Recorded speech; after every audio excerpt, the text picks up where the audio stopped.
Hey there, folks. Welcome to our cozy nook of tales and adventures. Today, like every episode, we're unlocking the doors of imagination to explore new worlds, meet fascinating characters, and experience unique emotions. I promise to take you on an unforgettable journey through the power of words. So get comfy, grab your favorite drink, snuggle into that perfect spot, and get ready to lose yourself in a new story. Leave the outside world behind for a while and dive with me into the depths of storytelling. If you enjoy our content and want to support the channel, consider hitting the subscribe button and giving the video a thumbs up. Now, without further ado, let's dive into today's story. The northern wind carried whispers of ancient malice across the frozen wastes beyond Forodwaith, where no mortal had tread in countless ages. Beneath skies painted with ghostly auroras that danced like spectral fingers reaching toward the world, Gandalf the White stood motionless upon a ridge of black stone. His weathered face, framed by hair and beard as white as the surrounding snows, betrayed nothing of the turmoil within. 6 months had passed since the fall of Barad-dûr, 6 months since the ring had returned to fire, 6 months of troubled dreams that pulled him ever northward, away from the ships that waited to bear him home to Valinor. The others have already departed for the undying lands, he whispered to the biting wind. Yet here I remain, haunted by shadows deeper than those cast by Mordor.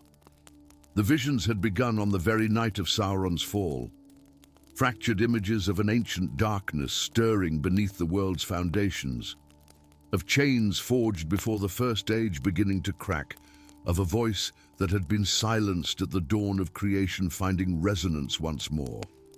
The Valar called him home, but Gandalf knew his task in Middle-earth was not yet complete.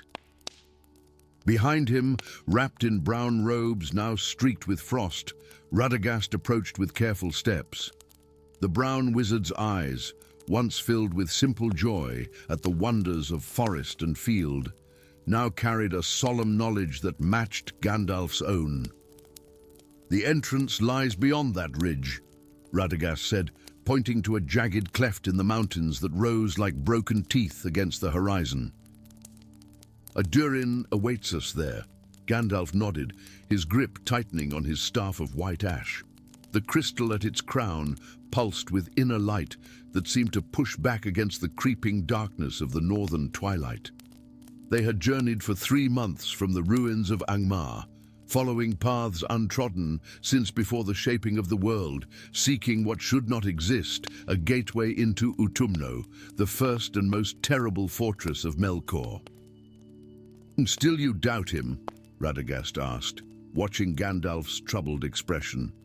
"I doubt everything in these forsaken lands," Gandalf replied. "Even the stones remember evil here."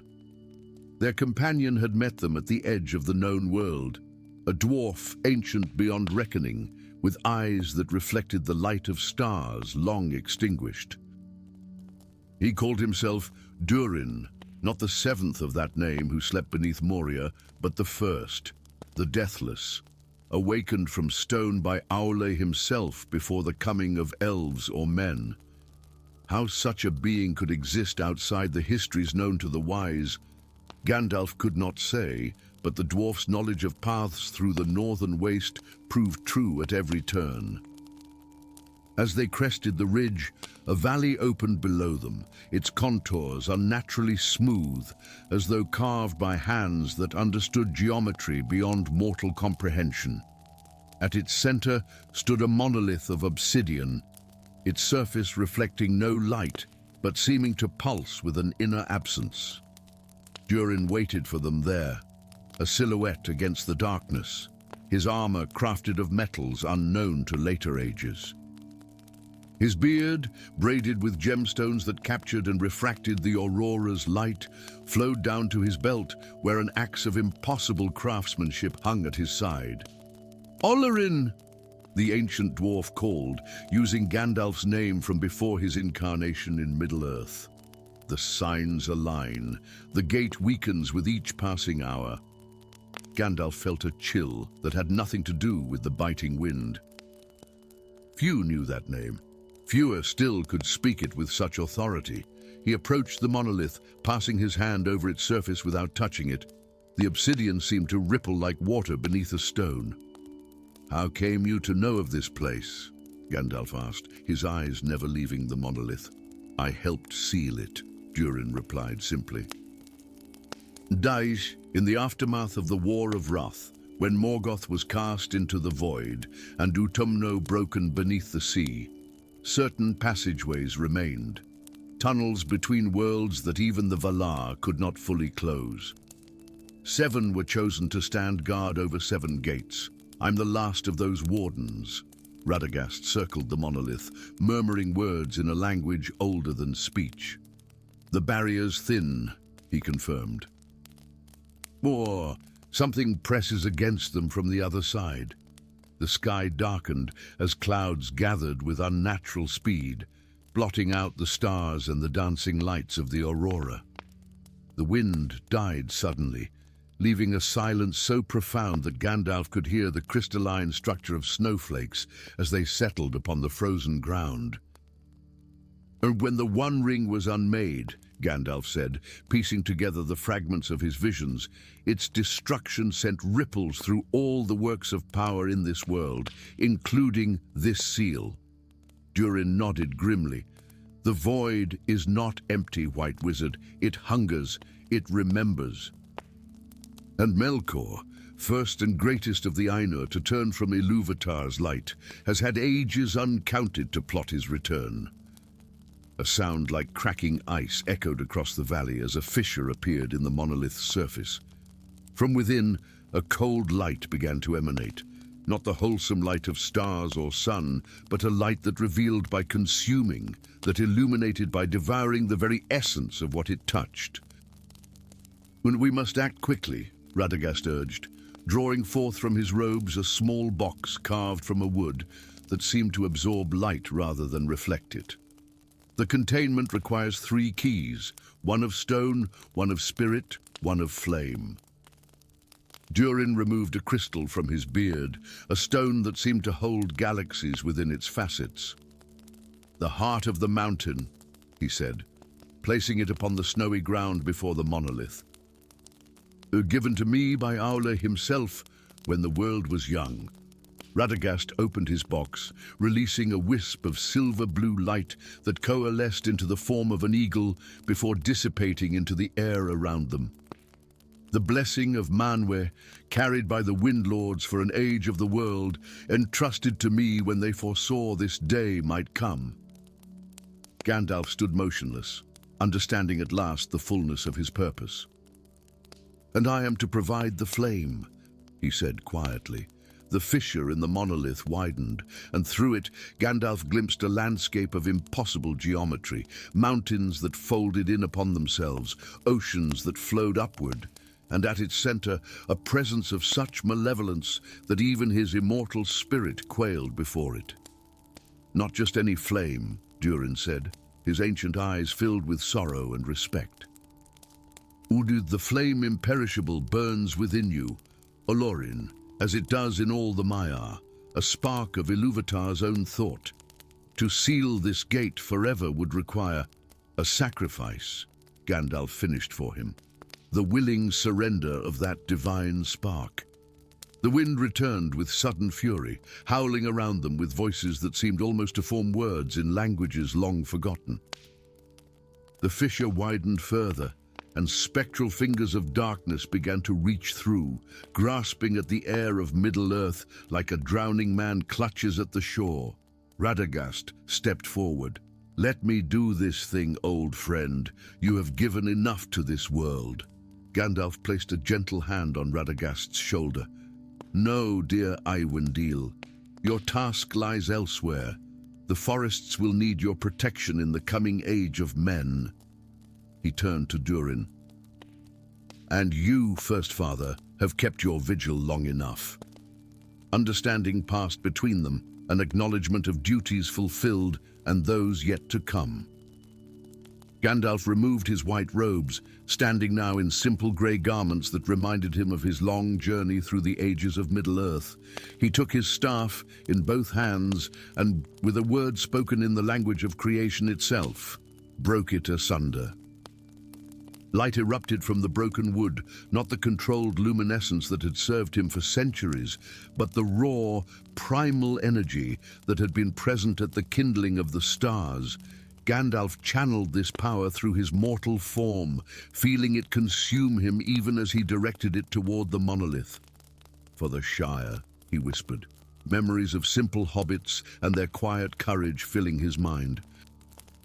"And for Gondor and Rohan, for elf havens and dwarf kingdoms, for all the free peoples who will never know how close the darkness came this day." He stepped forward into the fissure, carrying his light into the very heart of the abyss. The monolith shuddered, then began to seal itself, the obsidian flowing like water to close around Gandalf's diminishing form. Durin and Radagast watched in solemn silence as the last glimpse of white vanished into darkness. The stone that had been the heart of the mountain crumbled to dust. The blessing of Manwë dispersed on the winds. The monolith itself began to sink into the earth, leaving behind only unmarked snow. "It is done," Durin said at last. "The circle closes. The gate is sealed not just for this age, but for all time to come."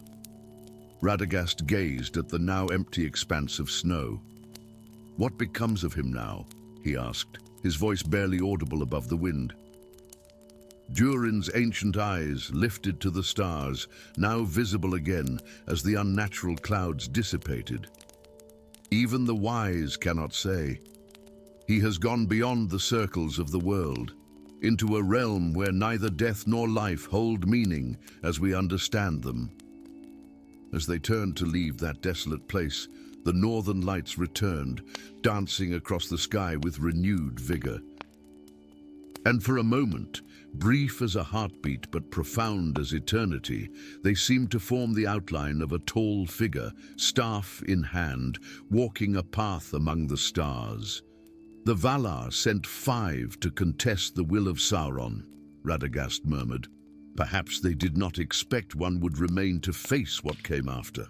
Durin nodded, stroking his ancient beard. "Or perhaps they knew all along that one flame would be required to keep the darkness at bay forever." Together, they began the long journey south, leaving behind the unmarked snow, where Gandalf the White had fulfilled his final and greatest purpose. Not with armies or pronouncements of power, but with the quiet sacrifice that had always been at the heart of true magic. Story 2. The first snowflake fell upon the weathered heath like a harbinger of doom, impossibly large and perfect in its crystalline structure. Gandalf the White caught it upon his weathered palm, watching as it refused to melt against his warm skin. Instead, it pulsed with an inner blue light that spoke of magic, older than the mountains themselves. "So it begins," he whispered, his breath not forming the customary cloud in the frigid air. The winter that was foretold. The land around him had changed dramatically in the fortnight since his arrival in the Northlands. What had been brown autumn grasses now lay beneath 3 feet of snow that glittered with an unnatural sheen under the weak winter sun. The cold had come suddenly, sweeping down from the grey mountains like a living thing, bringing with it winds that howled in voices almost resembling speech, ancient tongues long forgotten by all but the most primordial beings of Middle-earth. From his vantage point atop the hill, Gandalf gazed across the transformed landscape. To the east, the long lake had frozen solid in a single night, trapping fishing boats in crystalline prisons. Beyond it, the lonely mountain stood shrouded in storm clouds that spiraled around its peak like circling predators. To the south, the vast expanse of Mirkwood Forest had turned silver white, its ancient trees cracking under the weight of ice that refused to thaw even in the meager daylight hours. A raven descended from the leaden sky, its wings slicing through the falling snow. It landed on Gandalf's staff, talons gripping the smooth white wood. "Kark! The king under the mountain sends word," it croaked, its intelligent eyes fixed on the wizard. The deep places grow cold. The ancient halls ring with echoes where no living thing treads. Gandalf nodded gravely.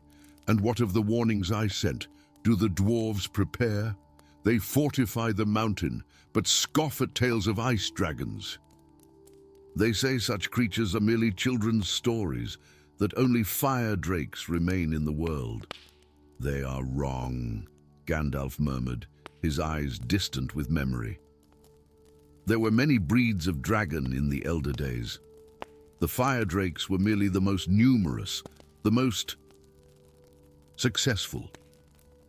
He had known this day would come, since he had first uncovered the ancient scroll in the hidden vaults of Minas Tirith, a prophecy written in spidery Númenórean script that spoke of the winter of awakening, when Scatha, mother of cold drakes, would stir from her millennia-long slumber beneath the grey mountains, bringing with her a chill that could usher in a new age of ice across all of Middle-earth.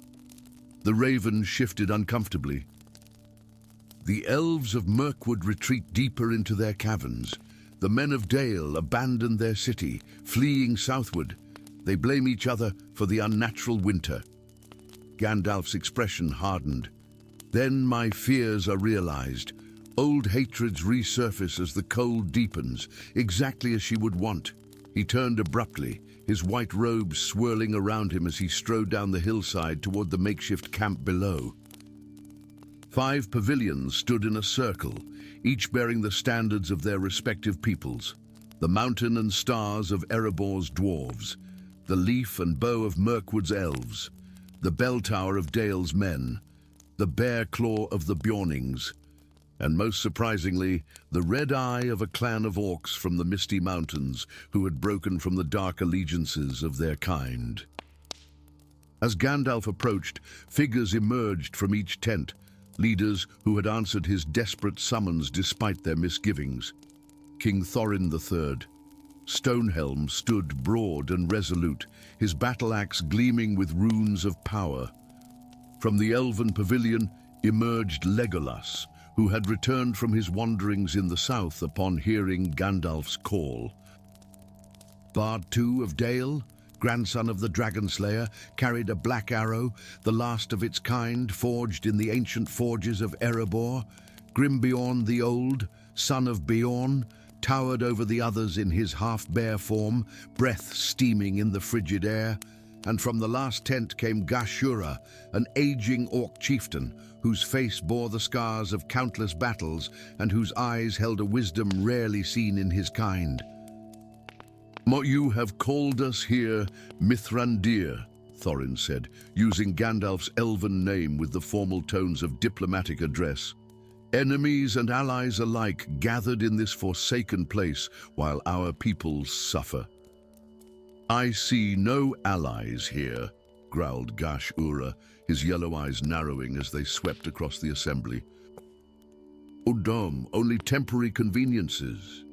Gandalf planted his staff in the snow, and a pulse of warm light emanated from its crystal crown, creating a sphere of relative warmth around the gathered leaders. "What you see before you," he said, his voice carrying the weight of ages, "is the only hope Middle-earth has against the awakening doom in the north. Separately, your peoples will perish in ice and darkness. Together, there exists a chance, however slim, of survival."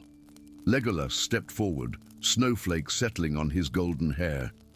"You speak of Scatha the Cold Drake, but she was slain by Fram of the Eotheod centuries ago.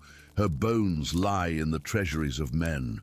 Gandalf shook his head slowly. "What Fram slew was her offspring, dangerous enough, but merely a hatchling compared to the mother.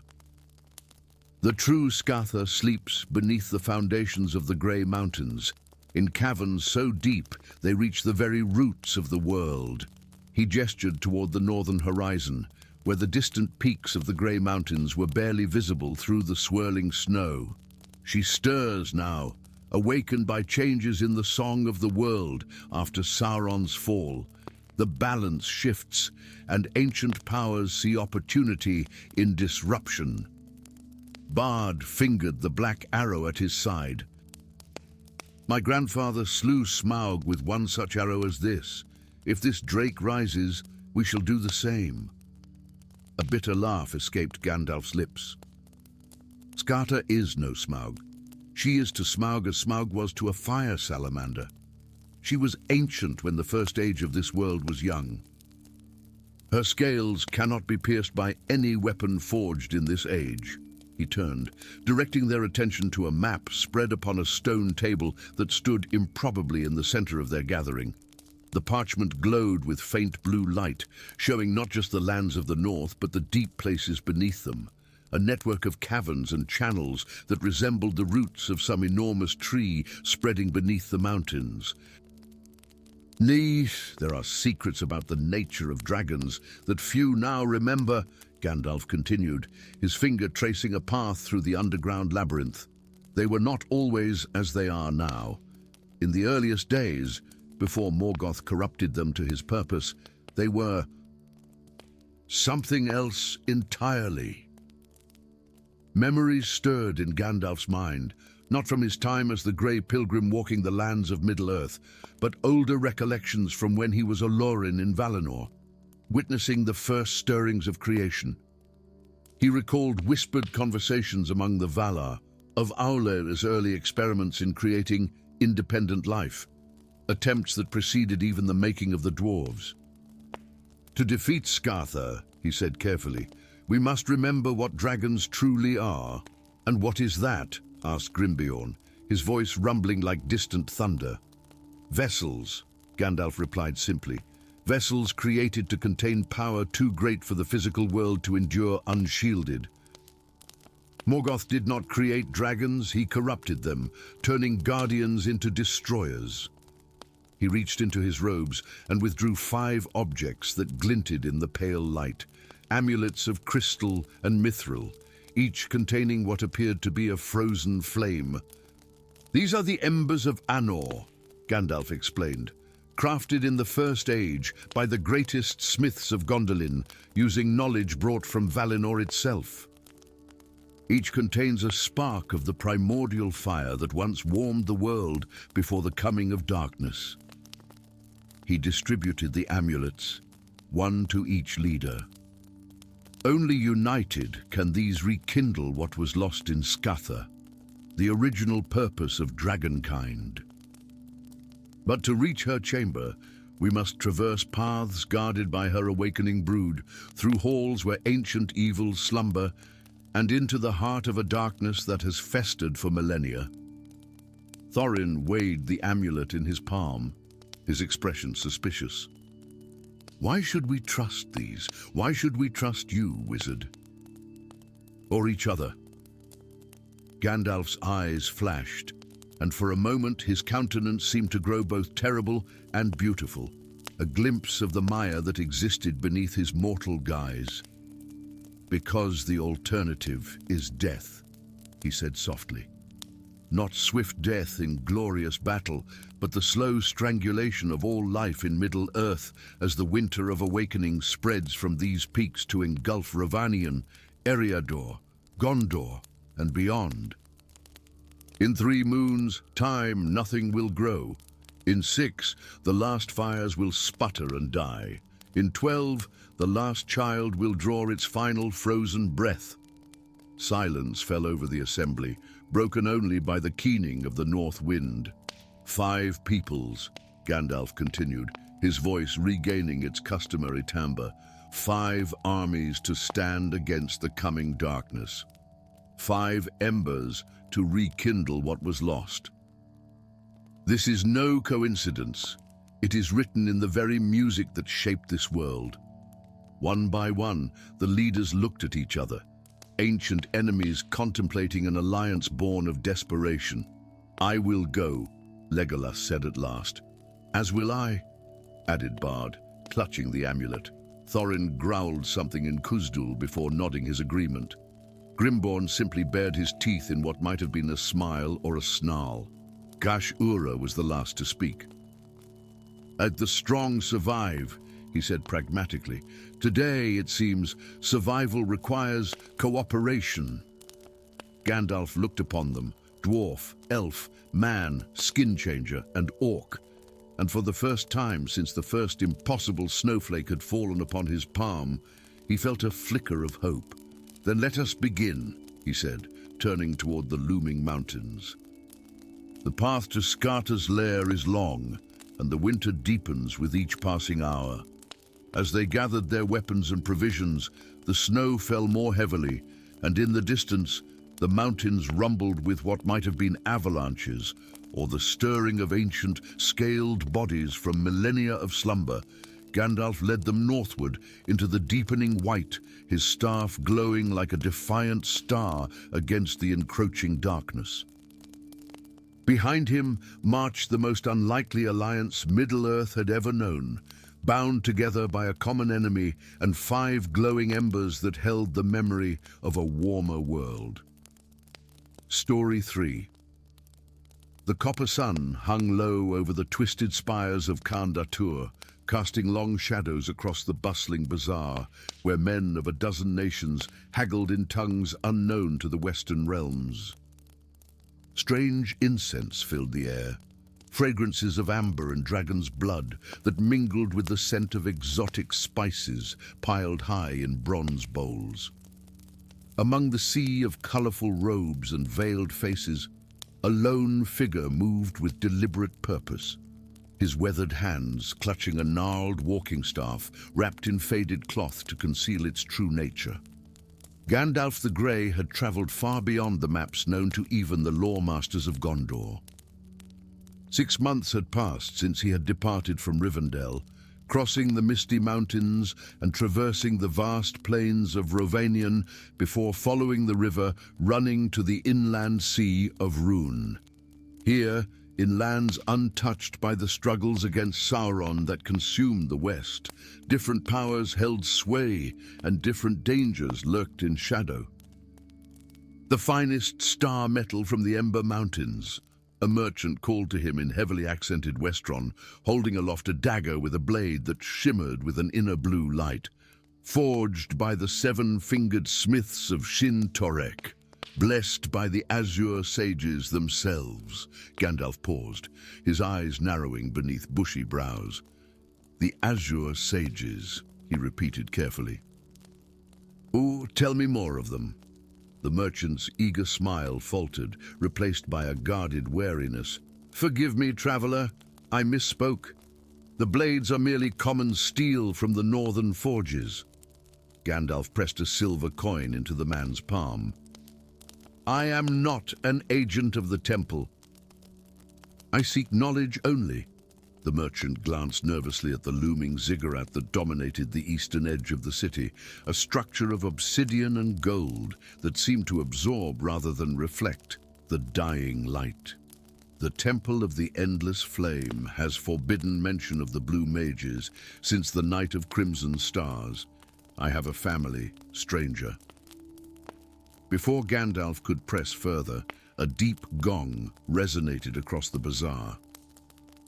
Instantly, the vibrant marketplace fell silent. Merchants and customers alike turned toward the ziggurat and dropped to their knees, pressing their foreheads to the dusty ground. Gandalf slowly knelt as well, though he kept his gaze lifted, watching as a procession emerged from the temple's black gates. Gold-masked priests led the way, swinging censers that trailed purple smoke. Behind them walked warriors in scaled armor of deepest crimson, their faces concealed behind helms fashioned to resemble snarling dragons. At the procession's center, carried upon a palanquin of polished obsidian, sat a figure robed in black and gold, the High Magus of Khandatur, whose very presence caused the air to shimmer with unnatural heat. Gandalf felt it then, a familiar resonance that set his teeth on edge. The power that radiated from the High Magus was not of Middle-earth's natural order. It spoke of ancient corruption, of power bent to domination. Morgoth's influence reaches even here, he whispered to himself, disguised beneath new doctrine, new rituals, but unmistakable to those who have faced it before. As the procession passed, the High Magus's hooded head turned slightly, and though Gandalf could not see the face within, he felt the weight of scrutiny pass over him like a physical touch. Then the moment passed, and the procession continued toward the western quarter of the city. Later, as twilight deepened into night, Gandalf found himself in a shabby tea-house on the city's outskirts, a place frequented by desert nomads and trading caravans, rather than the city dwellers. Here, away from the temple's influence, tongues loosened with each cup of fermented mare's milk.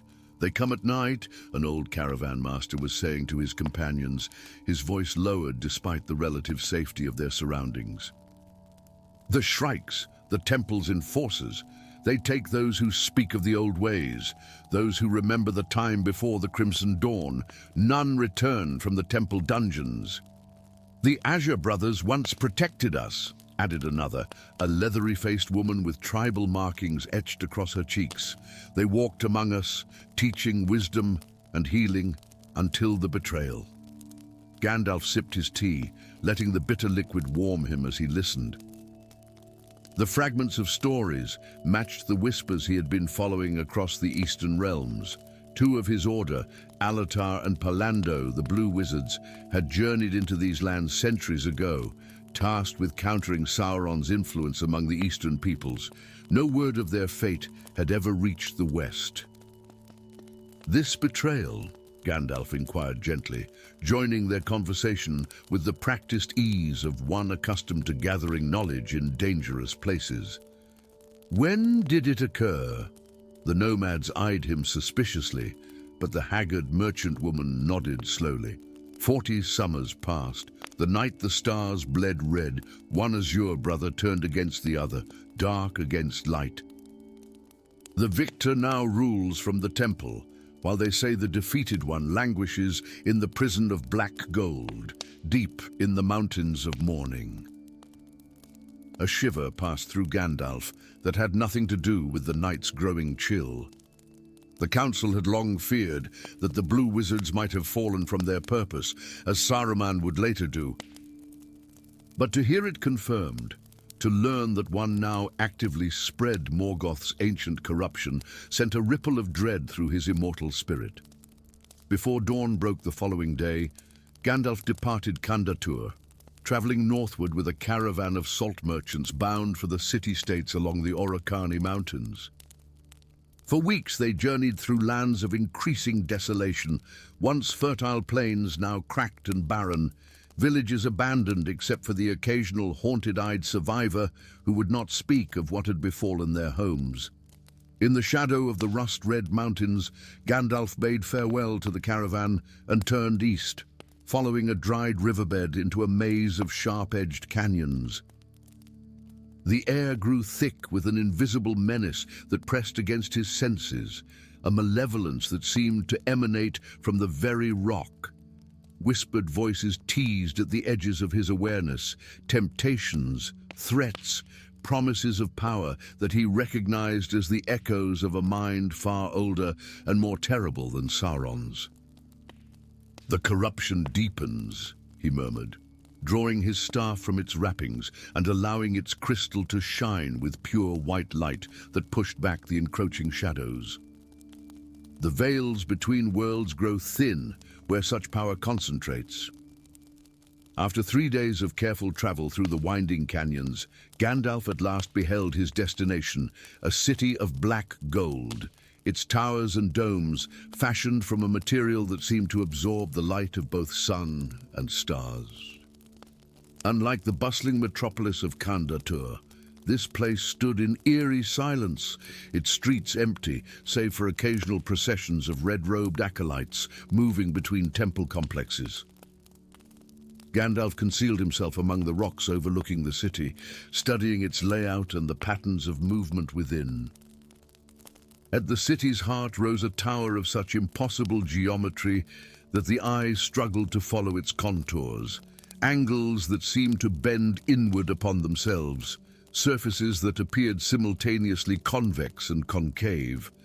"The citadel of twisted light," came a voice from behind him, speaking in the high elven tongue that no mortal of these lands should know. Gandalf turned slowly, his hand tightening on his staff. A figure sat cross-legged on a boulder, a man in tattered blue robes, his dark skin weathered by sun and hardship, his long white hair bound in intricate braids. Around his neck hung a shard of crystal that pulsed with the same inner light as Gandalf's staff. "Palando," Gandalf breathed, recognizing his fellow Istar despite the centuries of separation. The blue wizard's lined face creased in a weary smile. "Aye, we called each other brother once, in the Undying Lands, before we took these mortal forms, before time and distance and differing paths led us to this fractured moment." "I have heard troubling tales," Gandalf said carefully, studying his ancient colleague, "of betrayal, of corruption." Palando's gaze turned toward the Black City. "LOTR believed we could best serve our purpose by wielding the enemy's power against him. To study the dark rituals, to master them, then turn them to our advantage." His voice grew hollow with remembrance. "I warned him that such power corrupts even the purest intentions. We quarreled. We fought. I failed to stop him. And now he rules as High Magus," Gandalf concluded, "spreading Morgoth's influence while I gather what resistance I can among the eastern tribes," Palando finished. "Do it preserving the old knowledge, the true histories, waiting for the moment when the balance might shift." Gandalf felt the weight of ages upon his shoulders. The West faced its own gathering darkness with Sauron's growing power. Yet here in the East, an equally dangerous threat festered, perhaps even more insidious for how it cloaked itself in ritual and religious fervor rather than naked domination. "The nomad woman spoke of a prison of black gold," Gandalf said. Palando's expression darkened. "Not a prison for me, but rather what I guard. Beneath the city lies an artifact from the First Age, a shard of Morgoth's crown, recovered by LOTR from the ruins of Utumno. Its corruption has spread through him into all he touches." Gandalf gazed down at the terrible city with new understanding. "And then it must be destroyed. And that is why you have been led here," Palando said softly. "Not by chance, but by design woven into the music long before our coming to Middle-earth. One wizard alone cannot overcome what guards the shard, but two, working in concert." He left the implication hanging in the air between them. The red sun began to set behind the mountains, casting the Black City in bloody light. In the growing darkness, faint lines of power became visible to Gandalf's otherworldly senses, a network of corruption spreading outward from the central tower like the strands of some malevolent web, reaching toward distant lands.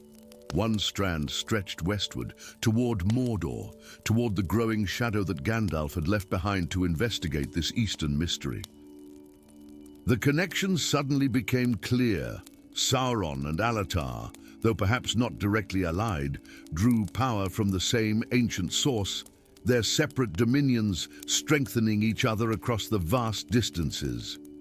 "The coming war will be fought on two fronts," Gandalf said grimly. "East and West, both reflections of the same primordial conflict." Palando nodded, rising to his feet with the fluid grace that belied his apparent age. "Tonight, the stars align. The temple doors will open for the Crimson Ceremony.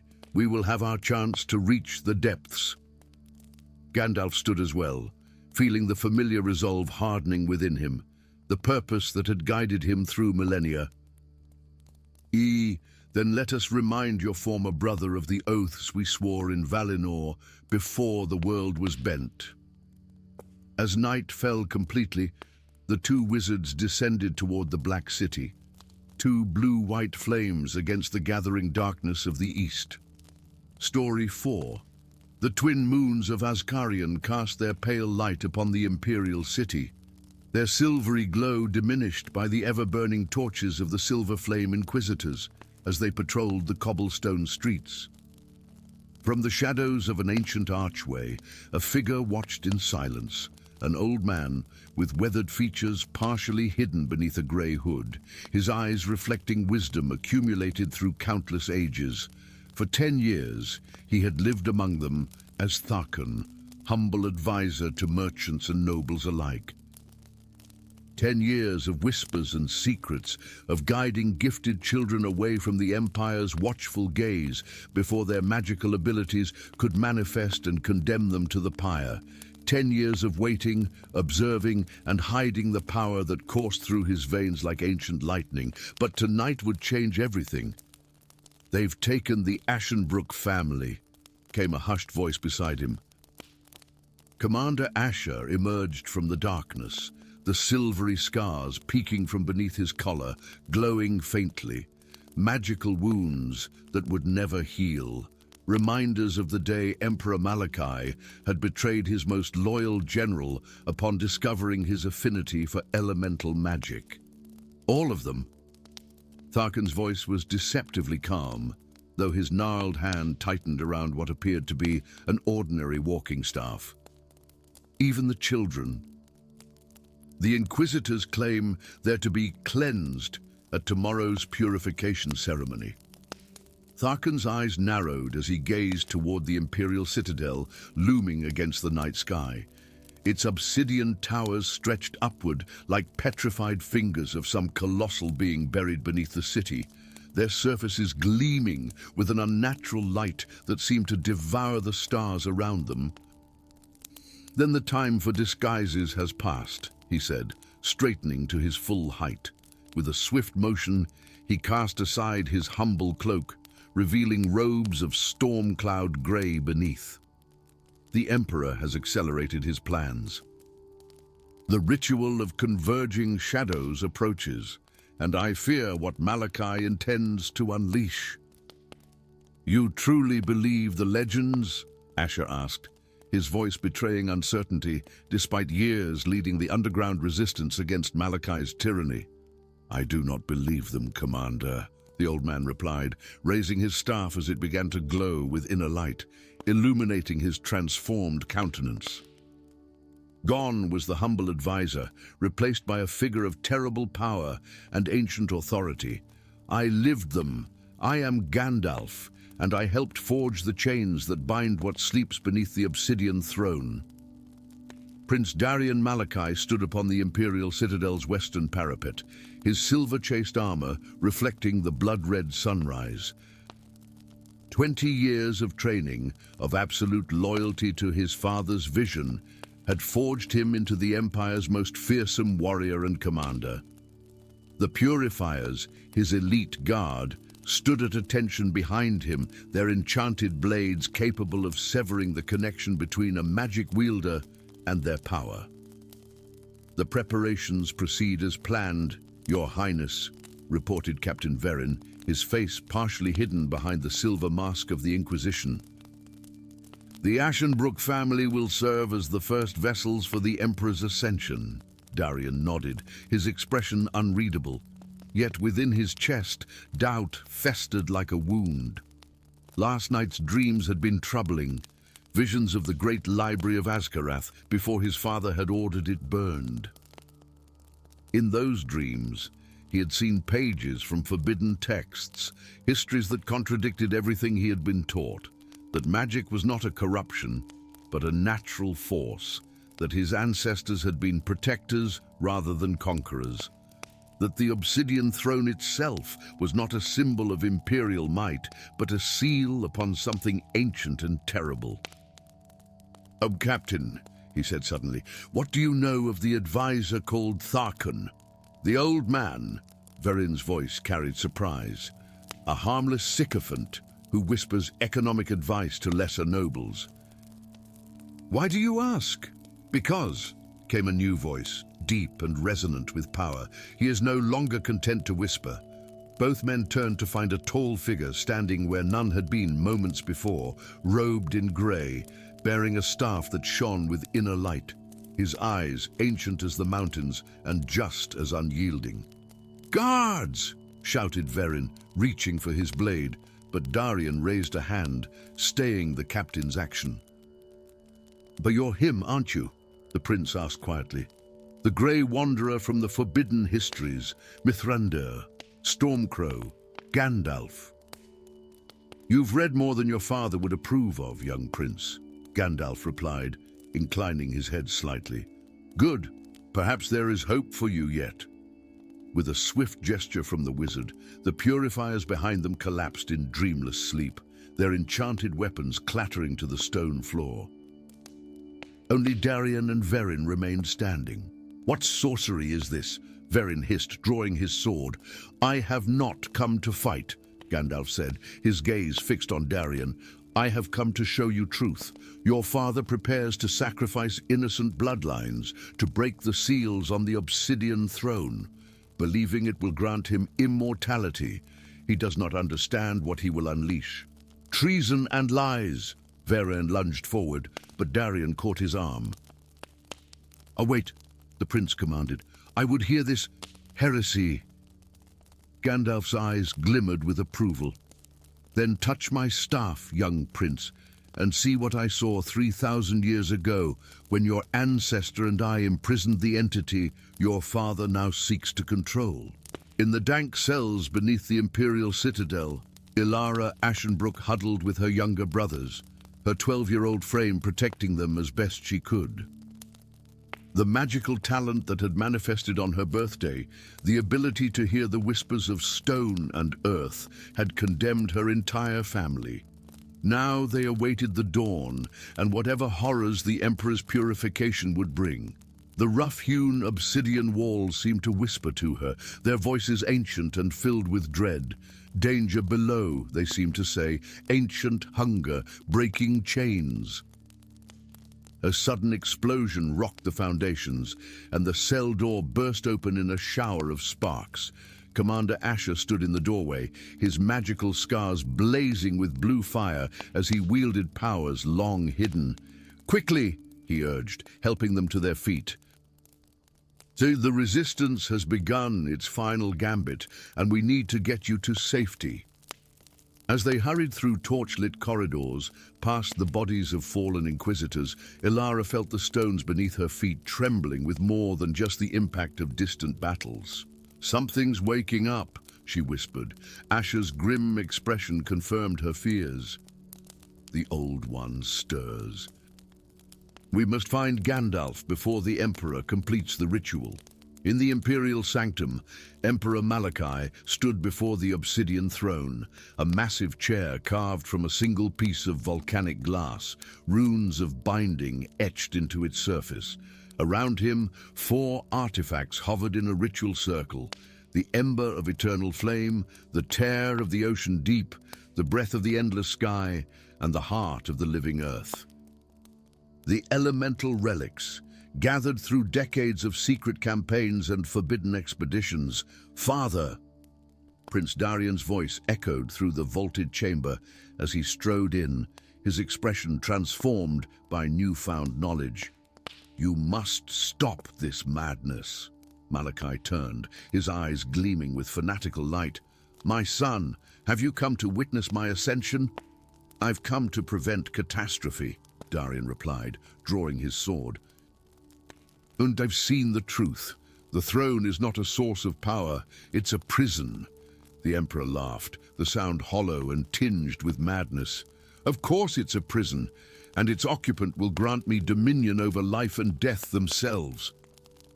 "It will grant nothing but destruction," came Gandalf's voice as the wizard materialized beside Darian, his staff glowing with increasing intensity. "I helped forge those chains 3 millennia ago, when the entity nearly devoured half the world. It cannot be controlled. Malachi, not by you, not by anyone." "The great Gandalf," Malachi sneered. "I suspected Tharkan was more than he appeared." How convenient that you've arrived just in time to witness the fruition of my life's work." With a swift gesture, the Emperor activated the 4 relics. They pulsed with elemental energy, sending arcs of power toward the obsidian throne. The runes carved into its surface began to crack and flake away. "No!" Gandalf raised his staff high, summoning a blinding light that pushed back against the ritual's dark energies. "Darian, the relics, we must realign them to reinforce the seal." The prince hesitated for only a moment before rushing toward the floating artifacts. His father howled with rage, drawing a blade of crimson energy that seemed to drink the light from the room. "Ungrateful child, I offer you eternity, and you choose to side with a relic of the past." As father and son clashed in a fury of sparks and magical discharge, Gandalf worked frantically to counter the ritual, but the damage had been done. Beneath the obsidian throne, the floor began to crack, revealing an ancient chamber far below, where something vast and dark stirred from millennia of slumber. In that moment, Commander Asher burst into the sanctum with Elara and her brothers. "Gandalf!" he called. "The city is erupting in civil war. The resistance fights the Inquisitors in the streets." "The seal weakens," Gandalf replied grimly, his power straining against the growing darkness. "We need a conduit, one who can hear the voice of stone." His eyes fell on young Elara, who stood trembling yet resolute. "Child," he said gently, "I sense your gift. Will you help us?"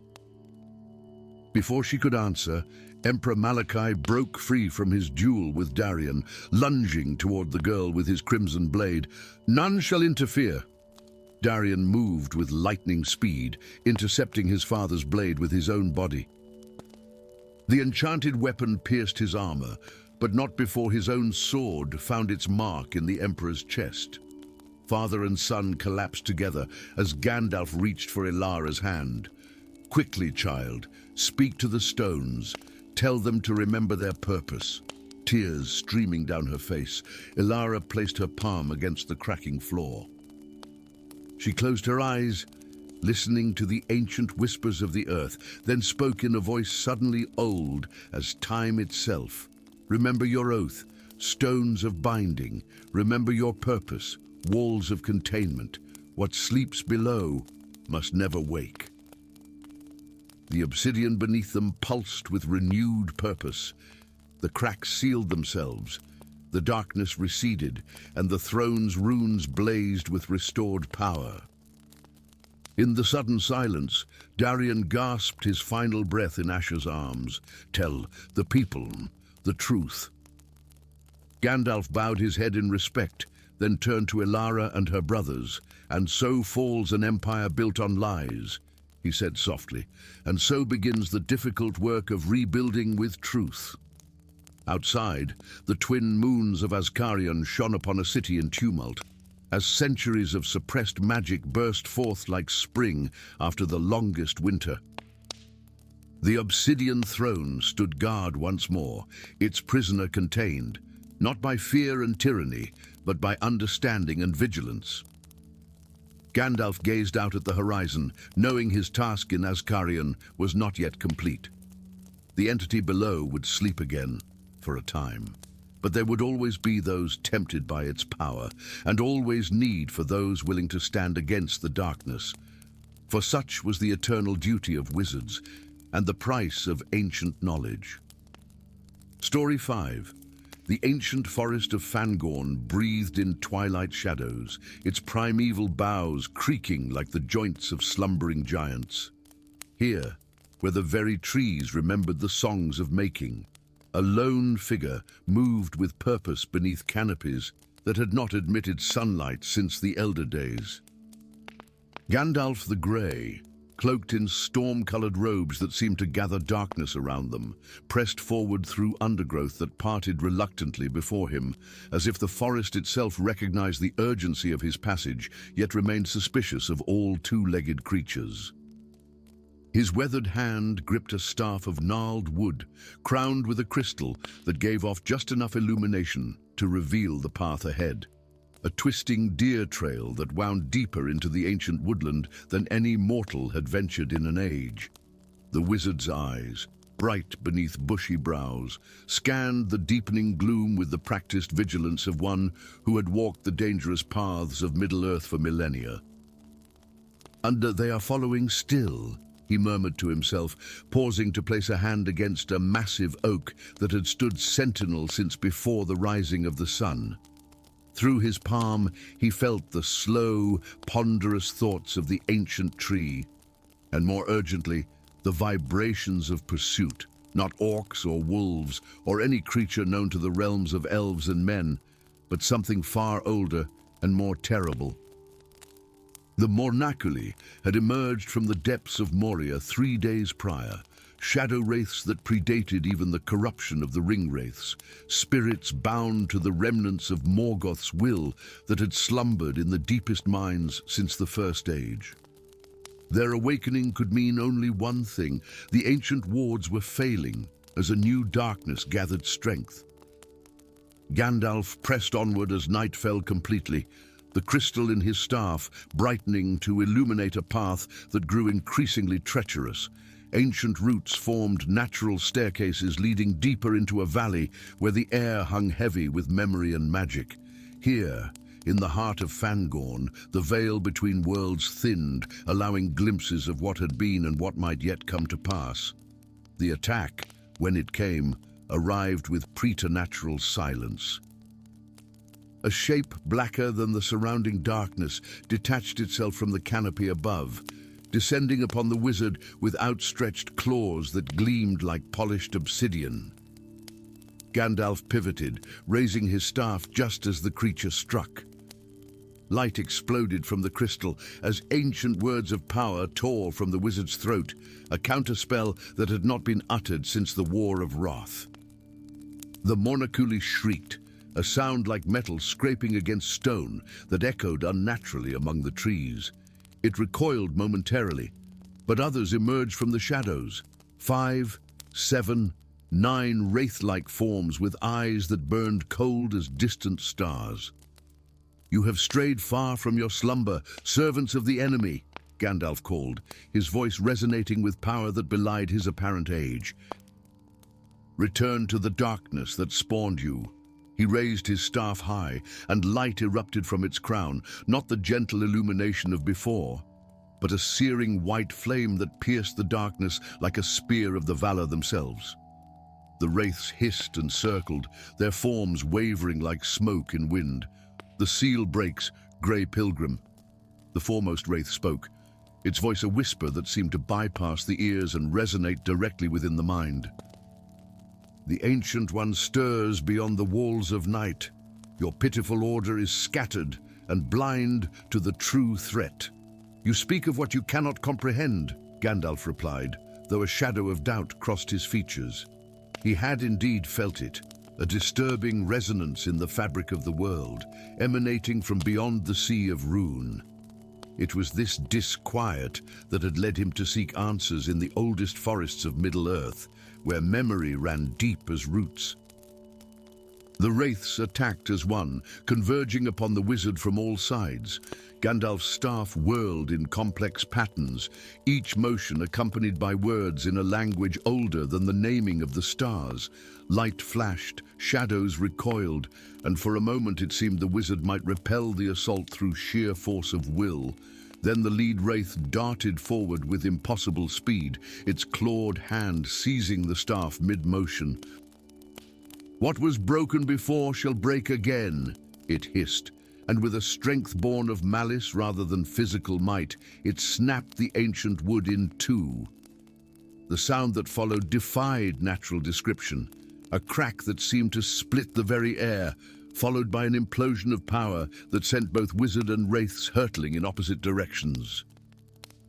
Gandalf struck an ancient oak with force enough to shatter mortal bones, crumpling at its base as consciousness threatened to flee.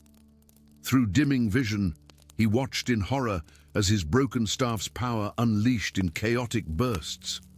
The crystal, now detached from its wooden housing, pulsed with unconstrained energy before rocketing skyward like a shooting star in reverse. The wooden fragments glowed momentarily with script that Gandalf had not seen since his time in Valinor. The true name of his staff, Narya Vashad, Flamebinder, written in the language of creation itself, before they too shot outward in 9 different directions, disappearing into the night. The wraiths, seemingly as surprised by this outcome as Gandalf himself, wavered uncertainly before their leader gestured toward the east.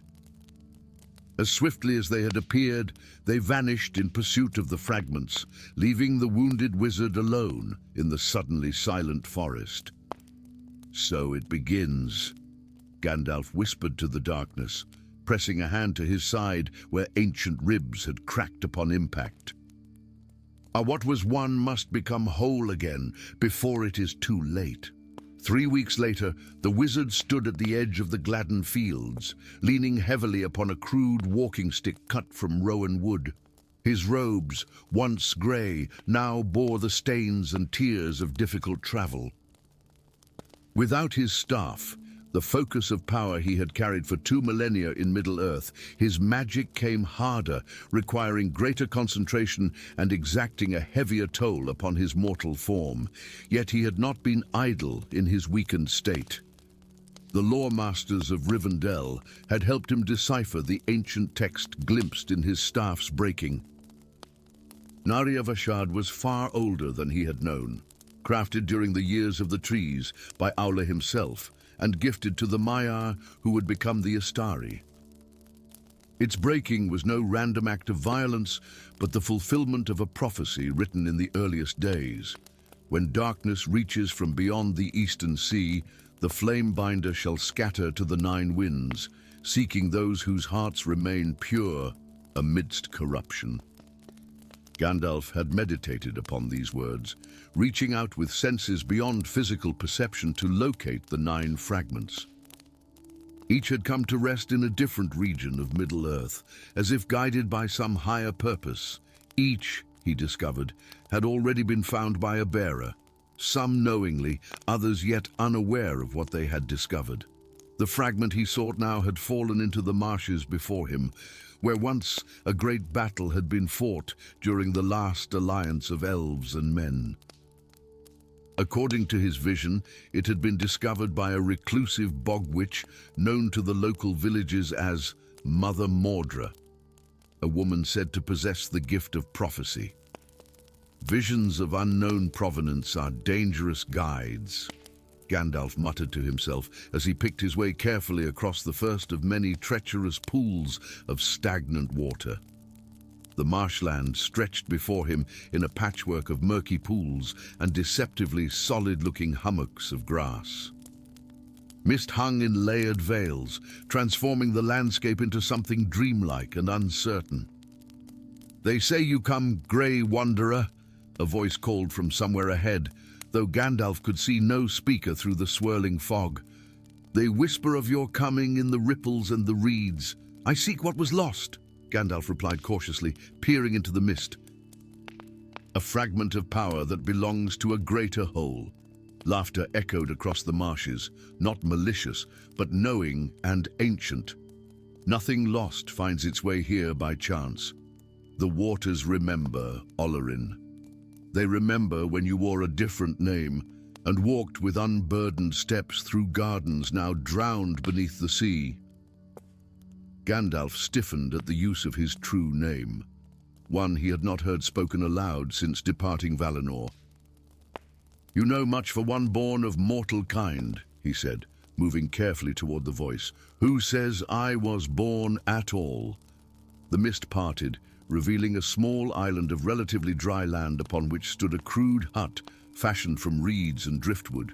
Before it sat an old woman, or what appeared to be one at first glance. Her form seemed to shift subtly when not observed directly, sometimes appearing younger, sometimes older, sometimes barely human at all. Around her neck hung a fragment of wood that pulsed with inner light, the first piece of Narya Vashad. As Gandalf approached, it glowed brighter, resonating with the rowan staff he now carried. "You are no bog witch," Gandalf said with certainty. Mother Mordred smiled, revealing teeth as perfect as pearls, incongruous in her weathered face. "Ah, and you are no mere wandering conjurer, though you play the part convincingly enough." She removed the fragment from around her neck, holding it out. "This has shown me things that will come to pass if the staff remains broken. The darkness in the east grows stronger than you know." Gandalf reached for the fragment, but she pulled it back slightly. "8 more pieces scattered to the winds," she said.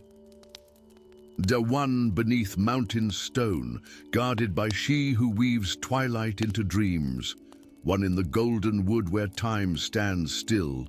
One in hands of a child who speaks with birds in their own tongue. One in the forge fire of the dwarven king beneath the lonely peak. One clutched in claws of the wind lord who soars above the highest clouds. One in the keeping of the shipmaster who sails the edge of mapped waters. One buried in barrows where the dead walk restlessly. And the last, the crown, held by your ancient brother who has fallen to shadow. Gurumo," Gandalf breathed, using Saruman's true name. "He has taken the crystal." Mother Mordred nodded solemnly. "The White Wizard believes it will amplify his own power, unaware that it seeks reunion with its separated parts." She placed the fragment in Gandalf's outstretched hand. "This journey will not be completed alone, Aloran. You shall find allies in unexpected places and enemies among those you once called friend." As the fragment touched Gandalf's palm, visions flashed before his eyes, glimpses of battles yet unfought, of a darkness rising in the east unlike anything seen since Morgoth walked the world, of the 8 remaining bearers of his staff's fragments, some faces familiar, others strange to him. "I see them," he whispered. "I see the path now." Mother Mordred's form seemed to grow transparent as she stepped back. "Then waste no time, for the Mornaculi gather strength with each passing day. They too seek the fragments, intending to corrupt them before they can be reunited."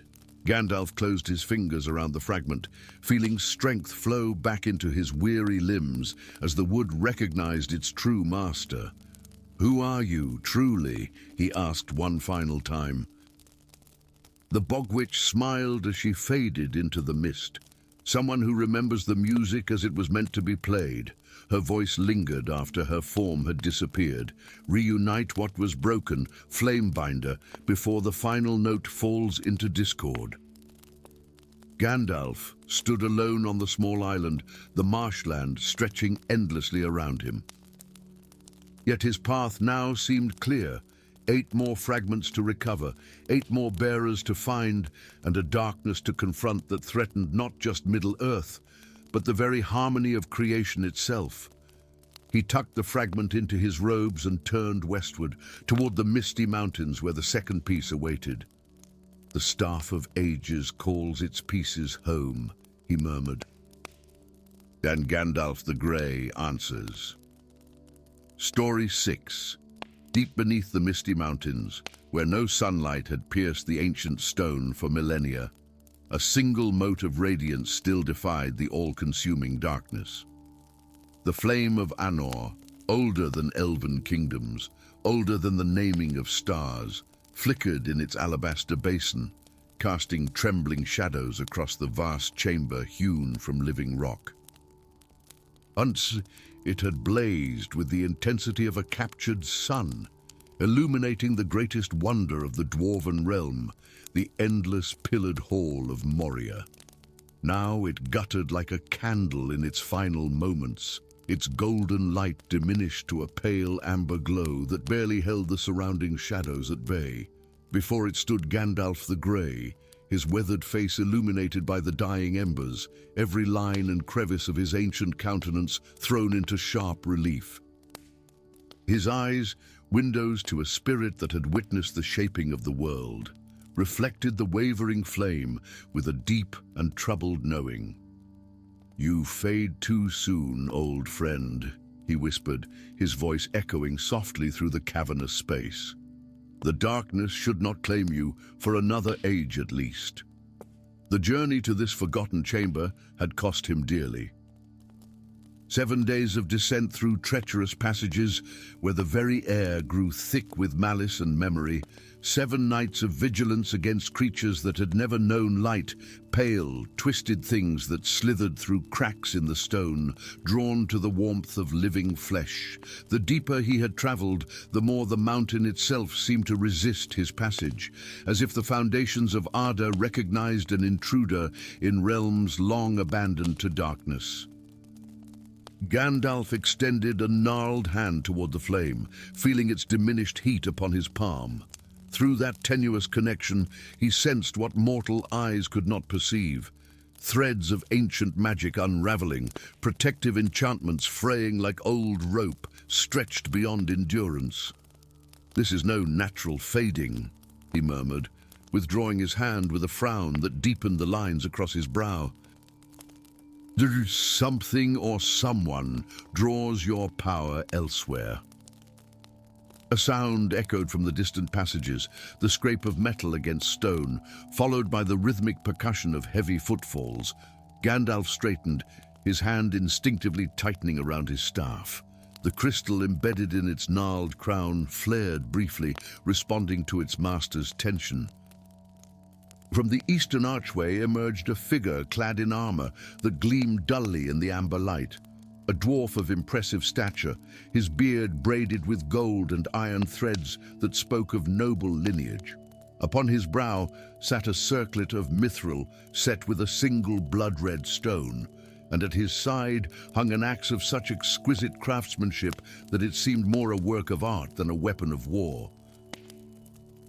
Few living beings remember the path to the heart chamber," the dwarf said, his voice deep as mountain roots. "Fewer still would brave the dangers of the deep ways to reach it. You are either very brave or very foolish, wizard." Gandalf inclined his head slightly, a gesture of respect, but not subservience. "King Durin VI of Moria, your reputation for wisdom is matched only by tales of your hospitality. I had not expected to find you personally guarding this forgotten place." The Dwarf King's expression remained impassive, though his eyes, sharp as cut gemstones, studied the wizard with calculating intensity. "When the ancient wardings tremble and the flame of our forefathers falters, it is no time for a king to rest in upper halls." He stepped forward, the segments of his armor shifting soundlessly with each movement. "And why have you come, Tharkun?" "I come because the flame fades before its time," Gandalf replied, using the name by which he was known among dwarves. "And with its fading, certain constraints weaken." "Constraints?" Durin's voice sharpened. "Speak plainly, wizard. What constraints?"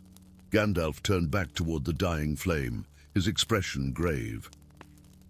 "The histories kept by your people tell that the flame of Aenor was a gift from the Valar themselves, a boon granted to Durin the Deathless when first he delved these halls." He gestured toward the wavering light.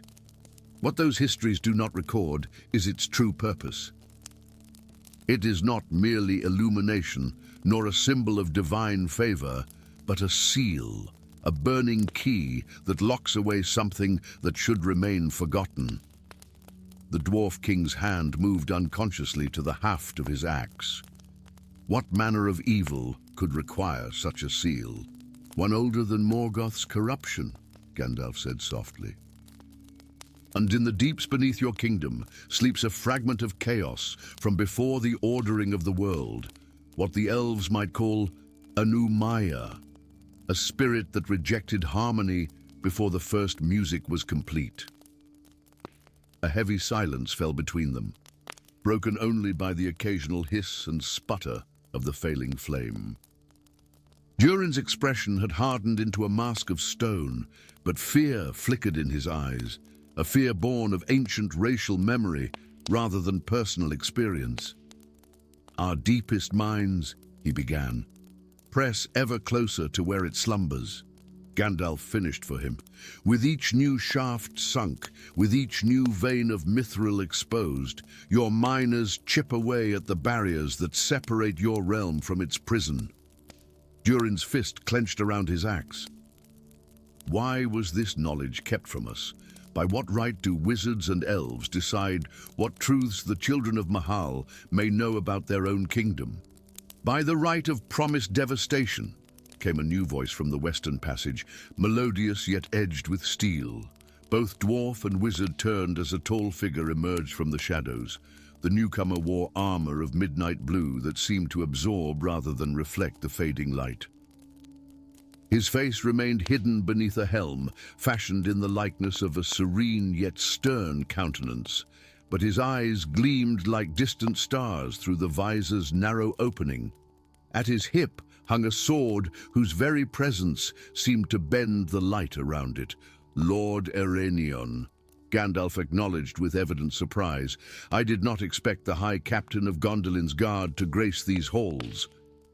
The armored elf moved with liquid grace across the chamber floor. Nor did I expect to find Mithrandir himself investigating what should have remained overseen by my order alone. He inclined his head fractionally toward Durin. King under the mountain, your hospitality honors the ancient accords between our peoples. Durin's expression suggested the hospitality had been reluctantly given. The elf lord arrived 3 days past, speaking of ancient pacts and shared guardianship. He has yet to explain why my people were kept ignorant of the very danger beneath our feet. Because knowledge breeds curiosity, and curiosity leads to catastrophe, Ereinion replied coolly. For 7,000 years, the Order of the Eternal Flame has maintained this seal with the cooperation of each Durin who has worn the crown, until now. Cooperation bought with half-truths, Durin growled. Gandalf raised a hand, forestalling further argument. What matters now is not past secrecy but present danger. The flame weakens unnaturally, and I would know why. He fixed his penetrating gaze on the elf lord. Your order was charged with maintaining the enchantments that feed the flame. Has something interfered with this duty? A tense silence followed the question. Erenion's hand drifted toward his sword hilt, then fell away. The tributary spells have been compromised. 3 of the 7 anchorage points in the outer world have gone dark in recent months. Dark, or darkened, Gandalf pressed. Subverted, Ereinion admitted reluctantly. The flow of power has been redirected. Durin stepped forward, his patience visibly thinning. Speak clearly or not at all, elf. What threatens my kingdom? Before Ereinion could respond, a tremor passed through the chamber. Dust sifted down from the vaulted ceiling as the very stone around them shuddered. The flame flickered violently, nearly extinguishing before rallying to a momentary brightness. It stirs, Gandalf whispered, his eyes widening. With each fluctuation of the flame, the barriers thin.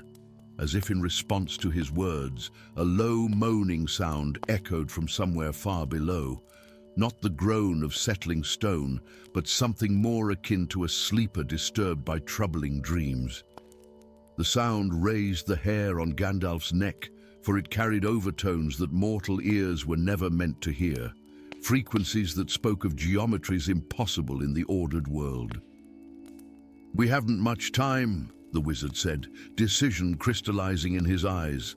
The flame must be rekindled to its full strength before the prisoner below fully wakes. Impossible, Ereinion stated flatly. The tributary enchantments have been corrupted beyond repair. Without them, there is another way, Gandalf interrupted. The one that requires no external anchors, but rather a direct infusion of primal fire. He turned to Durin, his expression grave. Your histories speak of the last dragon of the Grey Mountains, Caragnir the Scarlet Death. Did your grandfather truly slay the beast, as the songs claim? Understanding dawned in the Dwarf King's eyes. He wounded it mortally. Yes. But rather than permit its body to be claimed as trophy, the dying drake cast itself into the chasm of Azanal Bizarre. None dared follow to confirm its end. Dragons of the elder days were not mere beasts, but vessels of concentrated elemental power, Gandalf explained. In their hearts burned embers of the primordial fires from which Arda itself was forged. Such essence would be sufficient to rekindle the flame of Anor without need for the tributary enchantments. Eärenion shook his head. You propose to descend into the deepest chasms beneath the mountain, find the remains of an ancient dragon that may or may not exist, extract its heart fire, assuming any still remains after centuries, all while the barriers weaken and the Umayyah stirs. Madness. Not madness, came a fourth voice, soft yet resonant with power. Necessity. From the northern passage emerged a figure robed in deepest crimson, leaning upon a staff of polished ebony topped with a sphere of obsidian. His face remained shadowed beneath his hood, but the very air around him seemed to thicken with latent power. LOTR, Gandalf breathed, recognizing one of his own order, one of the Istari, the wizards sent to Middle-earth as emissaries of the Valar. What brings you from the eastern lands you were charged to watch? The red wizard's chuckle held little warmth. The same concern that brought you here, old friend. The weakening of ancient wards, the stirring of powers best left dormant. He gestured toward the guttering flame. Though I see I arrive almost too late. Durin's eyes narrowed with suspicion. Another wizard. Are we to host the entire White Council in my kingdom's hour of peril? Be grateful for allies. King under the mountain, LOTR replied smoothly. For you will need every hand that can be turned against the darkness below. He moved closer to the flame, studying its dying light with critical intensity. Gandalf's plan has merit, though it comes with considerable risk. You know of another way? Gandalf asked, studying his fellow Istar with newfound attentiveness. Perhaps. LOTR withdrew from his robes, a small crystal phial that glimmered with inner radiance. I have made certain preparations, should such a crisis arise. Essence of elemental fire, painstakingly distilled from various sources over the centuries. Hope kindled in Durin's eyes, enough to restore the flame, enough to stabilize it temporarily, LOTR corrected. Long enough to pursue Gandalf's plan with less immediate urgency. He uncorked the phial, raising it toward the basin.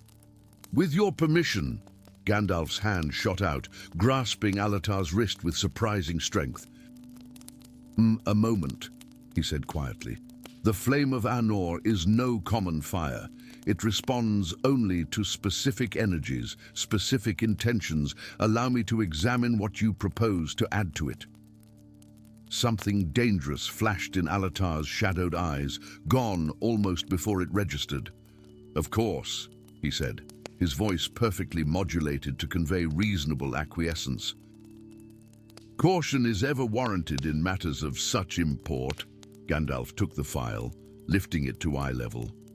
The liquid within shimmered with an opalescent glow, seeming to shift between colors as he rotated it slowly in the light of the fading flame.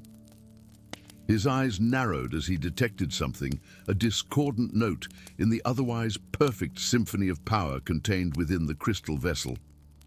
This is indeed essence of elemental fire, he said carefully. But it has been altered, bound with something else. His gaze lifted to meet LOTR's, something that would not strengthen the seal, but rather redirect it, channel its power elsewhere. The temperature in the chamber seemed to plummet as understanding dawned on Eärenian's face. The tributary enchantments, it was you who corrupted them. Corrupted? LOTR's voice hardened, all pretense of collegiality evaporating. and I improved upon flawed designs. Why merely contain such power when it could be harnessed? The Valar sent us to guide Middle-earth, not to perpetuate its stagnation. Durin's axe rasped from its sheath. You would risk unleashing ancient evil upon my kingdom for your own purposes. Risk implies uncertain outcome, LOTR replied, drawing himself up to his full height. The shadows beneath his hood seemed to deepen, revealing only the cold gleam of his eyes.